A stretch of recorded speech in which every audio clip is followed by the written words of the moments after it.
Yo estoy tan feliz de poder dirigirme a ustedes. Mas hoy estamos aquí para poder juntos permitir que Dios pueda hablar a nuestra vida.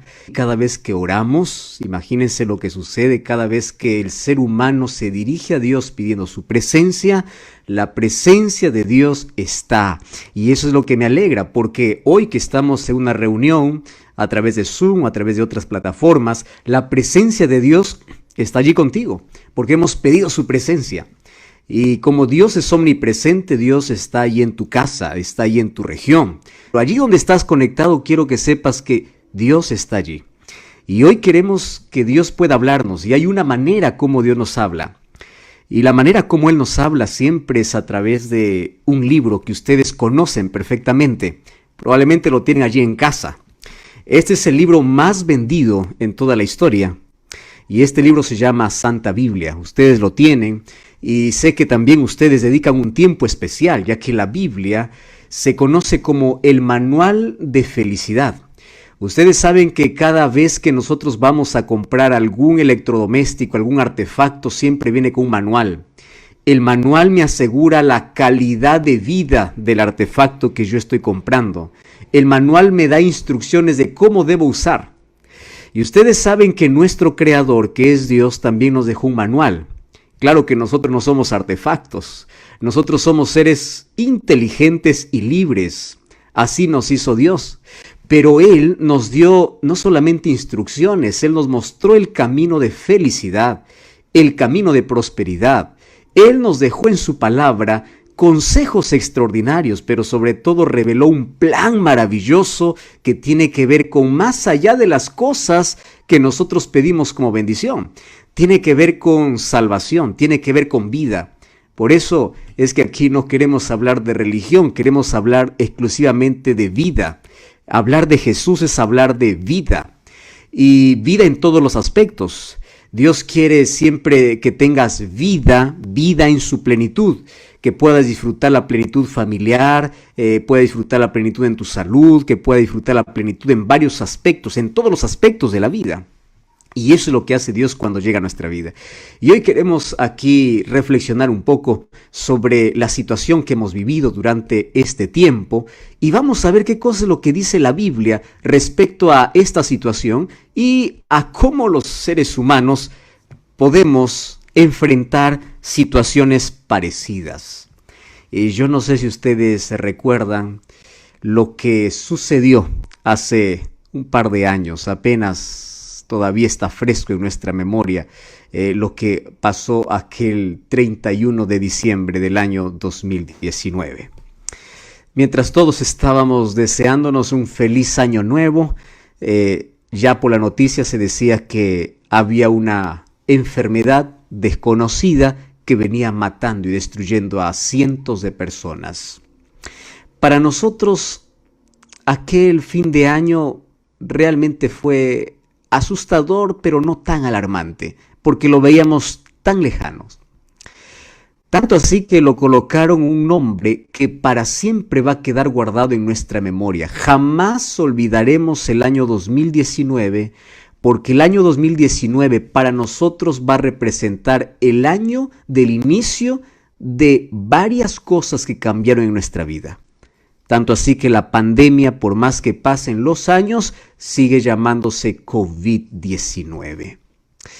El año 2020 ya entramos con cierta incertidumbre, pero no imaginamos que en poquísimos meses todos estaríamos encerrados. Todos, tomando diversas medidas, mirando las noticias del día a día. Y cada vez instalaba en nuestro corazón miedo e incertidumbre. ¿Y qué decir de aquellas personas que durante todo ese periodo perdieron su trabajo, perdieron seres queridos, perdieron familiares que ni siquiera pudieron ir a darles un funeral, porque esta situación fue tan terrible? Nos trajo tanto dolor, nos trajo tanto sufrimiento. Las instituciones se cerraron, los puestos de trabajo se cerraron, cambió nuestra rutina, cambió nuestra manera de reunirnos, cambió nuestra manera de aprender. Nuestras reuniones pasaron de presenciales a virtuales. Nuestros planes cambiaron. ¿Cuántos planes fueron frustrados el año pasado? Y nosotros creímos que también eso iba a pasar rápido. Pero como ustedes ven, ya está finalizando casi un año más. O ya estamos al final de un año más. Y esta situación aún no ha terminado por completo. Aun cuando parece que está todo bajo control, la incertidumbre y el miedo continúa. Y hoy hay diversos estudios por allí hablando de cómo será la generación post-pandemia. ¿Cómo será el comportamiento del ser humano después que pase todo? ¿Cómo serán las familias después de todo esto? Y una de las cosas que asombra mucho cuando hablamos acerca de salud familiar y de nuestra sociedad es que después de esto, el mayor problema son las enfermedades mentales que atacó al ser humano durante todo este periodo. Por las crisis de estrés, de ansiedad, hoy hay muchas personas en cuadros de depresión, muchas personas con preocupación excesiva, muchas personas desarrollando cuadros terribles de ansiedad, y esto cada vez empeora. Y claro, era de esperarse, porque de un día para otro todo quedó vacío, los viajes fueron cancelados, quedamos aislados, todo cambió tan rápido. Y si ustedes se dan cuenta que todo esto nos impidió muchas cosas, fuimos impedidos a abrazarnos físicamente, así que aprendimos a abrazarnos virtualmente. Esto cambió nuestra economía, pero ya lo que este problema no pudo hacer, no pudo cambiar o no pudo disminuir nuestra confianza en Dios. Por un lado cambia la economía, pero por otro lado enriqueció nuestra confianza en un Dios soberano. Y ahora voy a hablar un poquito de ese asunto, porque allí viene la pregunta, ¿dónde está Dios detrás en toda esta situación? ¿Saben? Este problema nos quitó muchas cosas, pero hay algo que no pudo quitar. Y hoy quiero hablar de un asunto interesante. A través de toda la historia, desde que el pecado entró en la humanidad, trayendo todo dolor y todo problema, el pecado nos ha quitado muchos privilegios, nos ha quitado muchas cosas, pero dos cosas jamás pudo quitar de todo ser humano. ¿Y cuáles son esas dos cosas? Número uno, nunca pudo quebrar la fe en Dios. Ustedes saben que por más difícil que sea la situación, el ser humano se aferra a Dios. Y claro que hay muchas situaciones que te hacen dudar de la existencia de Dios. Hay muchas tragedias en el camino que te hacen cuestionar y preguntar, ¿realmente Dios existe? Pero todo eso pasa y nuevamente vuelves a aferrarte a Dios, porque el ser humano trae dentro de sí la huella de Dios. Y la huella de Dios es la necesidad, que es lo segundo que el pecado no pudo quitar del ser humano, la necesidad de Dios. Tú puedes decir, no creo en Dios, yo no necesito de Dios, hasta que tu hijo enferma, hasta que tu hogar está a punto de quebrarse. Tú puedes decir, yo no creo en Dios hasta que te enfrentas con la muerte. Y allí en tu angustia y desesperación, ¿sabes a quién busca el ser humano? A Dios. Yo revisé la historia de los mayores ateos que en la historia siempre cuestionaron la existencia de Dios con argumentos sólidos. Pero al momento de morir, todos ellos en su mayor angustia, por lo menos la mayoría, reconoció de la existencia de alguien que está al control de todo. Y saben que aunque esto nos trajo mucho dolor, también nos trajo alguna bendición. ¿Y qué bendición? Por ejemplo, tú no sabías la capacidad que tenías para poder sobresalir las dificultades. Algunas personas en este tiempo, cuando todo paralizó, tuvieron ese tiempo para reflexionar, para abrazar más a los hijos, para abrazar más a la esposa, para estar más tiempo en familia, porque antes no había tiempo para eso. Enriqueció algunas relaciones familiares, claro que en otros casos también rompió. Pero por otro lado también enriqueció nuestra confianza en Dios, porque muchos comenzaron a buscar desesperadamente a Dios, pidiendo que tenga misericordia. Y hay muchas personas que hoy pueden contar su historia, que hoy su fe está más fortalecida que antes, porque esta situación les hizo ver la vida con otros ojos. Por eso hoy quiero hablar de la mayor riqueza y el mayor poder. Cuenta una historia que 3 niños estaban allí jugando en un parque y entre juego y juego uno de ellos comenzó a decir: mi padre es el más rico.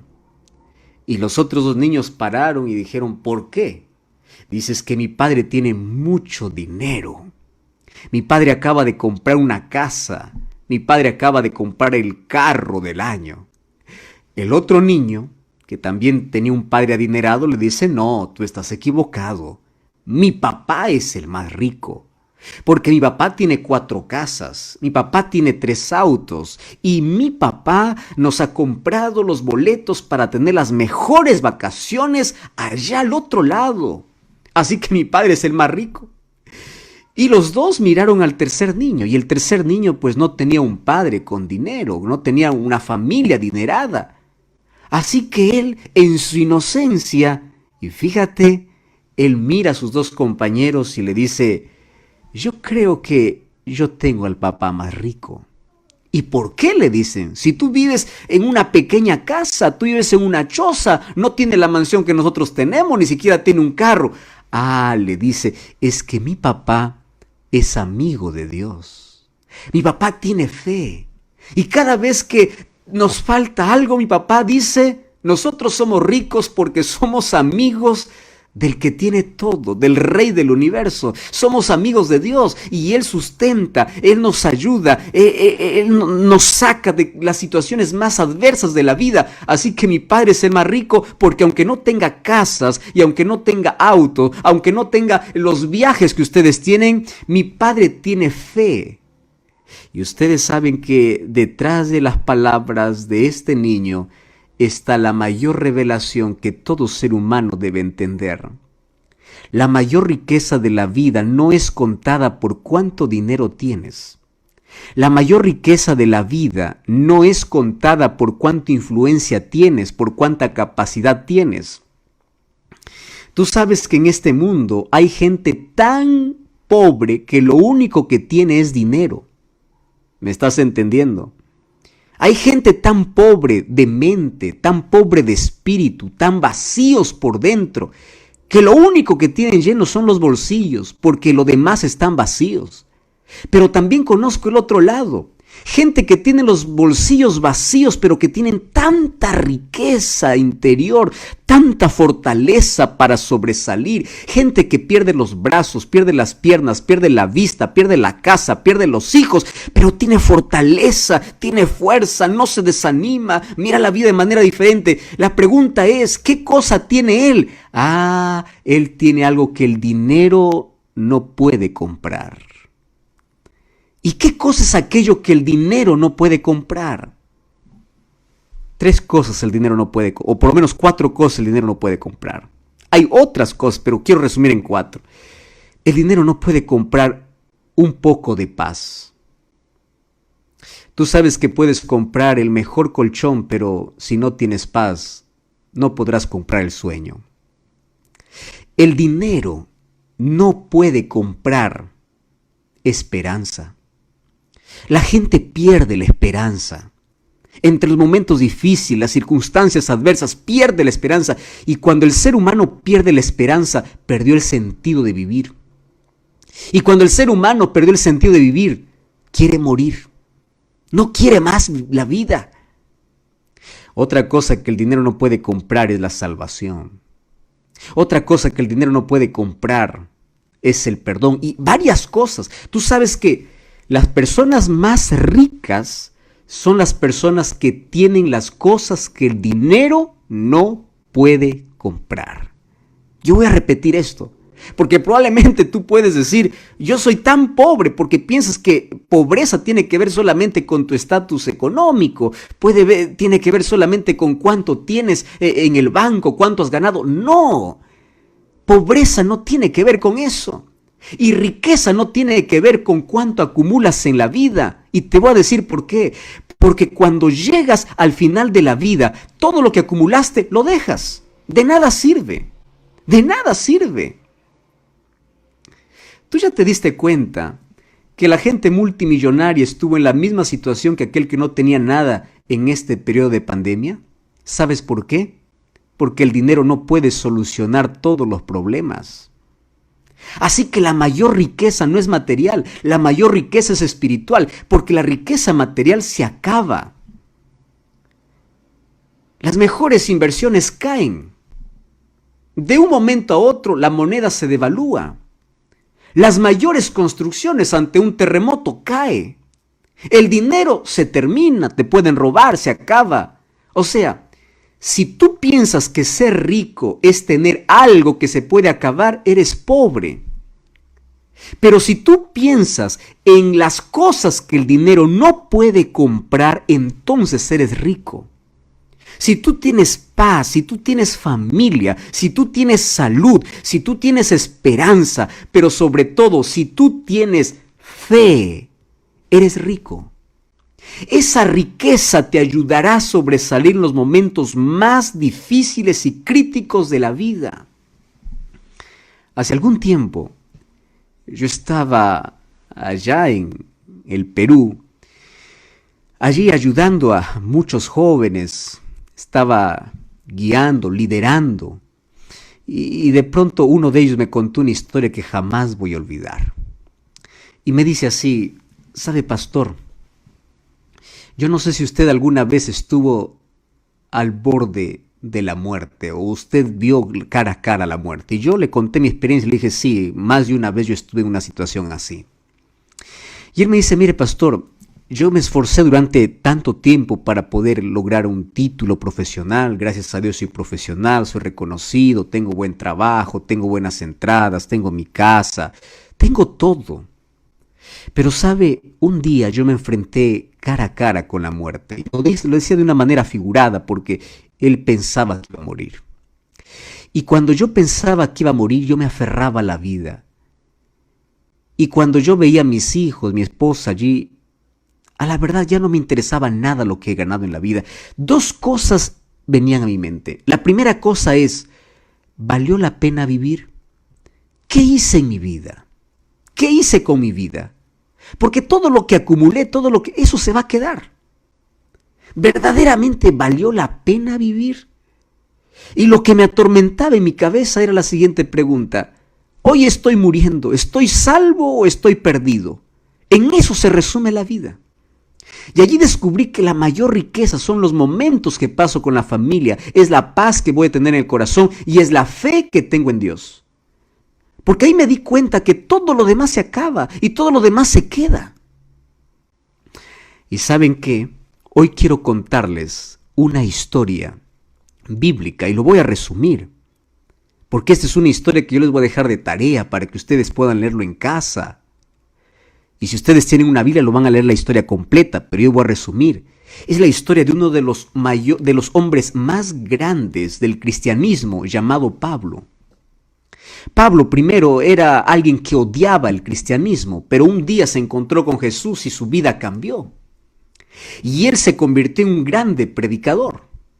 ¿Y ustedes creen que los predicadores no tienen problemas? ¿Ustedes creen que los cristianos no tienen problemas? ¿Ustedes creen que cuando uno conoce a Jesús toda la vida es bonita, la vida es un jardín de rosas? No, la vida es una lucha. Y mientras estemos en este mundo, el cristiano y el ateo sufren. Mientras estemos en este mundo, el rico y el pobre sufren. ¿Ustedes saben qué cosa es lo que nos une a todo el mundo? Sufrimiento y la muerte. No importa el estatus social, las diplomas que tengas, el grado que tengas, no importa la riqueza que tengas, todos estamos amenazados a morir. Nadie puede pagar por más un día de vida y nadie puede pagar para no sufrir. El sufrimiento es inevitable, llega a nuestra vida. Algunos tienen un sufrimiento físico, otros tienen un sufrimiento emocional, pero todos tienen algún tipo de sufrimiento. Y el apóstol Pablo lidiaba aún cuando tenía fe en Dios, porque la fe en Dios no te hace inmune al sufrimiento. La fe en Dios te ayuda a superar en medio del sufrimiento. La fe en Dios te ayuda a mirar de otra perspectiva la vida. Eso es lo que hace la fe en Dios, porque Dios nunca nos prometió ausencia de problemas. Dios nos prometió su presencia y sus promesas que nos iban a abrazar en los momentos más difíciles. Y allí en casa yo quiero que tú puedas leer Hechos capítulo 27, más hoy yo voy a leer apenas algunos versículos, ¿correcto? Pero quiero que prestes toda la atención. Mira lo que dice Hechos capítulo 27, versículo 13. Un día él estaba siendo llevado a Roma, encadenado, y él estaba yendo no porque cometió algún crimen, él estaba yendo para poder testificar de Jesús a quien él amaba. Y el versículo 13 dice que mientras ellos iban para Roma, vino una brisa del sur. Cuando parecía que todo estaba bien, vino una brisa. Ustedes no creen que a veces el barco de nuestra vida está todo bien hasta que aparece una brisa inesperada. No mucho tiempo después, dice el versículo 14, dio contra la nave un viento huracanado llamado Euroclidón. Y siendo arrebatada la nave, no pudiendo poner a prueba el viento, nos abandonamos a él y nos dejamos llevar. Miren el versículo 20. No apareciendo ni sol ni estrellas por muchos días, fuimos acosados por una tempestad no pequeña y habíamos perdido incluso toda esperanza de salvarnos. Y cuando todos estaban desesperados, angustiados, habían perdido la esperanza, un viento que vino y cada vez más arreció, cambió el rumbo de su vida, hizo que ellos puedan ver la muerte. Es allí en medio de esa angustia que se levanta Pablo y el versículo 22 dice así: ahora os exhorto a tener buen ánimo, pues no habrá ninguna pérdida de vida entre vosotros, sino solo la nave. O sea, las cosas materiales se van a perder, pero los seres humanos no. Pero quiero que ustedes puedan escucharme, por favor, lo que dice el versículo 23. Él dice así: porque esta noche ha estado conmigo el ángel del Dios de quien soy y a quien sirvo, y me dice Pablo, no temas. Y el resto ustedes pueden seguir leyendo en casa, pero déjenme sacar algunas lecciones aquí. Primera lección: todos estamos en el mar de la vida. A veces nuestro barco parece que se va a hundir. A veces van a aparecer tempestades inesperadas. En el mejor momento de tu vida aparece una tragedia, aparece una enfermedad. En el mejor momento de la vida aparece una crisis familiar. En el mejor momento de la vida aparece aquella brisa del sur, como dice el apóstol Pablo. Claro, ahora le estoy hablando de manera figurada. Para hacernos cambiar el rumbo, para quebrarnos, para hundirnos. Y probablemente es que allí donde hasta pierde la esperanza, hasta te abandonas, porque la tormenta, dice, acosa. Yo les pregunto, ¿ustedes ya se han sentido acosados por una tragedia, por una crisis? ¿Alguna vez han sentido que parece que pasa una enfermedad y viene otra? Están saliendo de una crisis y viene otra crisis, y viene una tras otra, y uno se siente acosado y siente que ya no puede más. Y aquí me encantan las expresiones que coloca, dice, noche sin estrellas. Yo te pregunto, ¿cuántas veces tu vida aparecieron noches sin estrellas? ¿Cuántas veces tú amaneciste, viste que el sol salió, pero tu corazón continuaba oscuro? ¿Cuántas veces parecía que la oscuridad amenazaba solamente con destruirte? ¿Tú sabes cuántas personas habían en ese barco? Habían 276 personas. ¿Y sabes qué cosa me llama la atención? Las 276 personas estaban angustiadas. Las 276 personas enfrentaron la misma tormenta. Las 276 personas enfrentaron la misma crisis. Pero había uno que enfrentó la crisis de manera diferente. Ahora entiendes, mira, ¿dónde estaba el título de aquel que guiaba el barco? ¿Para qué le servía en ese momento? Para nada. ¿Para qué le servía al capitán su cargo en la hora de crisis? Para nada. ¿Para qué le servía a los centuriones su riqueza en el momento de crisis? Para nada. Ahora entiendes que en el momento de crisis, en el momento de tragedia, en el momento de dolor, el dinero, los cargos, la función, los títulos, yo no quiero decir que eso no vale, todo eso tiene su lugar, pero en los momentos de crisis eso no te salva, eso no te libra. ¿Qué cosa es lo que te ayuda, te libra en esos momentos de crisis y de dolor? Es tu fe en Dios. Por eso la mayor riqueza no se mide por lo que tienes, se mide por aquello que el dinero no puede comprar. Y allí Pablo se levanta y dice, ¿saben una cosa?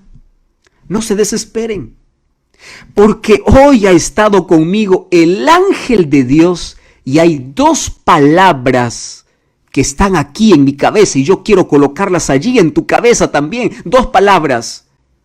Primera palabra, ¿de quién soy? Y la segunda, ¿a quién sirvo? Porque la vida, querido, se resume en eso. La vida se resume de quién eres, a quién perteneces y a quién sirves. En eso se resume la vida. Tú sabes que la vida es corta. Y si la vida es corta, hay que vivirla con propósito. Porque una vida sin propósito es una vida que no tiene sentido. ¿Y cuál es el propósito de la vida? Déjame resumirte. Colosenses 1:16 dice así: nosotros fuimos creados por Dios y para Dios. ¿Lo entendiste? Voy a repetir una vez más esta expresión. Fuimos creados por Dios y para Dios. Y ahora voy a completar añadiendo ya ese texto mis palabras.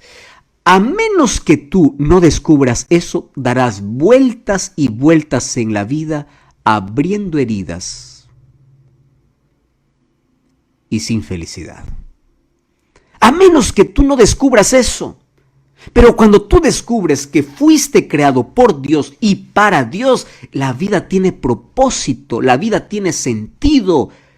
La Biblia te da una visión diferente de la vida.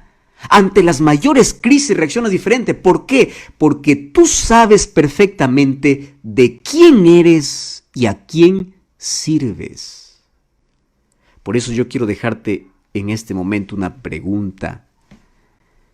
¿A quién pertenece tu vida? ¿Qué es lo más importante? ¿Cuál es el tesoro más precioso que tienes en la vida? ¿Es un negocio? ¿Es un dinero? ¿Cuál es lo más valioso que tienes? ¿O es tu fe?